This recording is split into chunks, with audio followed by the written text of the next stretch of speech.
इस वीडियो में आपका स्वागत है। यहाँ हम बैंकिंग से संबंधित त्रैमासिक करंट अफेयर्स पर बहुविकल्पीय प्रश्नों की चर्चा करेंगे।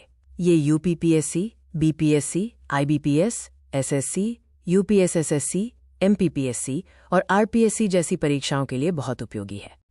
पहला प्रश्न, एयू स्मॉल फाइनेंस बैंक के एमडी और सीईओ के रूप में किसे 3 वर्ष का सेवा विस्तार दिया गया? सही उत्तर है संजय अग्रवाल को। भारतीय रिजर्व बैंक ने उनकी पुनर्नियुक्ति को 19 अप्रैल 2026 से 18 अप्रैल 2029 तक की अवधि के लिए मंजूरी दी है। प्रश्न 2, आरबीआई डिजिटल पेमेंट्स इंडेक्स 516.76 पर कब पहुंचा? सही जवाब है सितंबर 2025 को।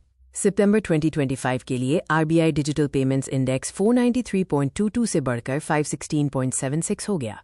प्रश्न 3, ईपीएफओ 3.0 के माध्यम से एक नया डिजिटल परिवर्तन ढांचा किसने पेश किया है? सही उत्तर है कर्मचारी भविष्य निधि संगठन ईपीएफओ ने। ईपीएफओ ने कोर बैंकिंग और यूपीआई आधारित निकासी सहित नया डिजिटल परिवर्तन ढांचा पेश किया है। प्रश्न 4, सिटी यूनियन बैंक के सीईओ के रूप में किसकी नियुक्ति हुई? सही उत्तर आर विजय आनंद है। भारतीय रिजर्व बैंक ने आर विजय आनंद को सिटी यूनियन बैंक का नया प्रबंध निदेशक और मुख्य कार्यकारी अधिकारी नियुक्त करने की मंजूरी दी है। प्रश्न 5, भारतीय रिजर्व बैंक ने रेपो दर को कितने प्रतिशत पर अपरिवर्तित रखने का निर्णय लिया? सही उत्तर 5.25% पर है।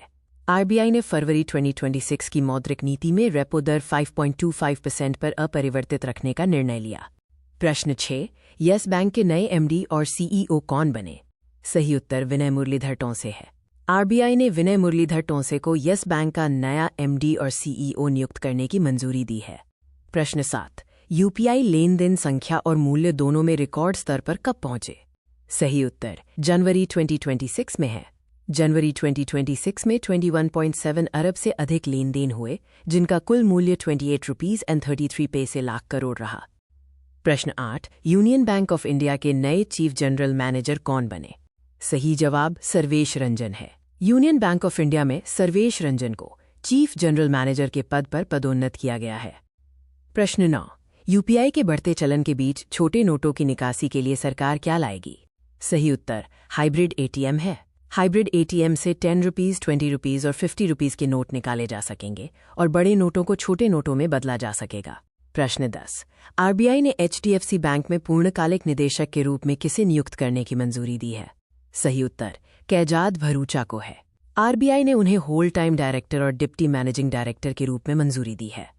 प्रश्न 11, बेस्ट फिनटेक और डीपीआई अपनाने के लिए आईबी अवार्ड किसे मिला? सही जवाब कर्नाटक बैंक को है। Bank Indian banks association banking technology awards 2026 में बेस्ट फिनटेक और डीपीआई अडॉप्शन श्रेणी का विजेता बना। प्रश्न 12, भारत की पहली सोलर पावर्ड एटीएम वैन किसने लॉन्च की? सही उत्तर त्रिपुरा ग्रामीण बैंक ने है। टीजीबी ऑन व्हील्स नामक ये पहल ग्रामीण और दूरदराज क्षेत्रों में निर्बाध एटीएम और बुनियादी बैंकिंग सेवाएं उपलब्ध कराने के लिए शुरू की गई। प्रश्न 13, भारतीय रिजर्व बैंक आरबीआई से पेमेंट एग्रीगेटर क्रॉस बॉर्डर पीएसीबी के रूप में संचालन की अंतिम मंजूरी किसे मिल गई? सही जवाब स्काइडो को है। यह स्वीकृति स्काइडो को भारतीय निर्यातकों के लिए सुरक्षित और तेज क्रॉस बॉर्डर भुगतान सेवाएं प्रदान करने में सक्षम बनाएगी। प्रश्न 14, पेमेंट्स रेगुलेटरी बोर्ड की पहली मीटिंग किसने की? सही उत्तर आरबीआई ने है। भारतीय रिजर्व बैंक ने मुंबई में पेमेंट्स रेगुलेटरी बोर्ड की पहली बैठक आयोजित की। प्रश्न 15, यूपीआई के जरिए 21.63 अरब ट्रांजैक्शन कब हुए? सही उत्तर दिसंबर 2025 में है। एनपीसीआई के अनुसार दिसंबर में यूपीआई से 21.63 अरब लेन देन हुए, जो पिछले वर्ष से 29% अधिक हैं। प्रश्न 16, बैंकिंग प्रणाली में 2.90 लाख करोड़ रुपए की तरलता निवेश की घोषणा किसने की? सही जवाब आरबीआई ने है। आरबीआई ने कुल 2 रुपीज़ 90 लाख करोड़ के तरलता समर्थन उपायों की घोषणा की है। प्रश्न 17, छोटे मूल्य में 0 कूपन बॉन्ड जारी करने की अनुमति किसने दी? सही उत्तर सेबी ने है। सेबी ने 0 कूपन बॉन्ड अब 10,000 रुपीज़ के छोटे मूल्य वर्ग में जारी करने की अनुमति दी। प्रश्न 18, अपना पहला ऐतिहासिक क्रेडिट कार्ड दुनिया में पहली बार भारत में किसने लॉन्च किया है? सही जवाब गूगल पे ने है।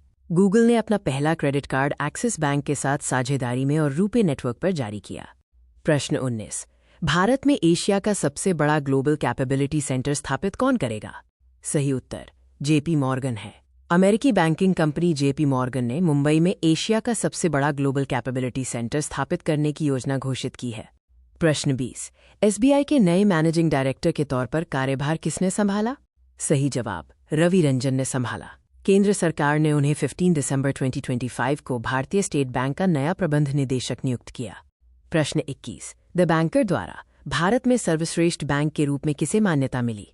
सही उत्तर बैंक ऑफ बड़ौदा को है। उन्हें bank of the year awards 2025 Asia Pacific में भारत का सर्वश्रेष्ठ बैंक घोषित किया गया। प्रश्न 22। PARRVA नामक एक नई सत्यापन प्रणाली किसने लॉन्च की? सही उत्तर सेबी ने है। ये प्रणाली निवेशकों के हितों की सुरक्षा और पूंजी बाजार में पारदर्शिता को सुदृढ़ करने के उद्देश्य से शुरू की गई। भारत के यूपीआई को दुनिया का सबसे बड़ा रियल टाइम पेमेंट सिस्टम किसने माना है? आपके विकल्प हैं ADB, विश्व बैंक, IMF या भारत सरकार। सही उत्तर है IMF ने। अंतर्राष्ट्रीय मुद्रा कोष की जून 2025 की रिपोर्ट के अनुसार यूपीआई ट्रांजैक्शन वॉल्यूम के हिसाब से दुनिया का सबसे बड़ा रिटेल फास्ट पेमेंट सिस्टम बन गया है। हमारा अगला सवाल है, प्रधानमंत्री जनधन खातों में कुल जमा राशि कहां तक पहुंच गई है? विकल्प हैं ₹2.60 लाख करोड़, ₹2.50 लाख करोड़, ₹3 लाख करोड़ या ₹2.75 लाख करोड़। सही उत्तर है ₹2.75 लाख करोड़ तक। ये उपलब्धि विशेष रूप से ग्रामीण इलाकों और महिलाओं में वित्तीय पहुंच बढ़ाने का संकेत देती है। अगला प्रश्न, फिनो पेमेंट्स बैंक को SFB में बदलने के लिए सैद्धांतिक मंजूरी किसने दी? विकल्प हैं सेबी, RBI, IRDAI या वित्त मंत्रालय। सही जवाब है RBI ने।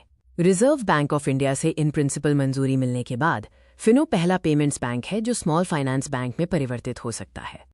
अगला सवाल है, भारत में रिटेल डिजिटल मुद्रा में 120 मिलियन से ज्यादा ट्रांजैक्शन किसमें हुए? विकल्प हैं नेफ्ट, UPI, CBDC या IMPS। सही उत्तर है CBDC में। Retail central bank digital currency या डिजिटल रुपए के लेन देन 12 करोड़ से अधिक हो गए हैं। अगला प्रश्न, कस्टमर सर्विस डिलीवरी को बेहतर बनाने के लिए रीजनल लैंग्वेज बैंकिंग को किसने मजबूत किया? विकल्प हैं HDFC bank, ICICI bank, SBI या भारतीय रिजर्व बैंक, RBI। सही जवाब है भारतीय रिजर्व बैंक, RBI ने। RBI ने बैंकों के लिए क्षेत्रीय भाषाओं में सेवाएं प्रदान करना अनिवार्य करने के दिशा निर्देश जारी किए हैं, जिससे भाषाई समावेशन को मजबूत किया जा सके। अगला सवाल, RBI ने किसे एग्जीक्यूटिव डायरेक्टर नियुक्त किया? विकल्प हैं अमर सुब्रमण्यम, नील मोहन, उषा जानकीरमन या अर्जुन वर्मा। सही उत्तर है उषा जानकीरमन को। यह नियुक्ति RBI के वरिष्ठ नेतृत्व में बदलाव को दर्शाती है और वित्तीय निगरानी के लिए महत्वपूर्ण है। अगला प्रश्न, SBI, ICICI बैंक और HDFC बैंक का DSIP का दर्जा किसने बरकरार रखा? विकल्प हैं ICICI बैंक, भारतीय reserve bank, RBI, HDFC bank या SBI। सही उत्तर है भारतीय रिजर्व बैंक, RBI ने। RBI ने घोषणा की कि इन तीनों बैंकों का DSIP दर्जा बरकरार रहेगा क्योंकि ये बैंक देश की अर्थव्यवस्था के लिए अत्यधिक महत्वपूर्ण हैं। आखिरी सवाल, भारत ADB के बीच $800 मिलियन के कितने समझौते हुए? विकल्प हैं 2, 5, 4 या 3 समझौते। सही जवाब है 3 समझौते। भारत सरकार और ADB ने महाराष्ट्र, मध्य प्रदेश, गुजरात और असम में सतत विकास परियोजनाओं के लिए $800 मिलियन से अधिक के ऋण समझौते पर हस्ताक्षर किए। इस वीडियो को देखने के लिए धन्यवाद। डेली GK, करंट अफेयर्स और MCQ प्रैक्टिस के लिए लाइक, कमेंट और सब्सक्राइब करें।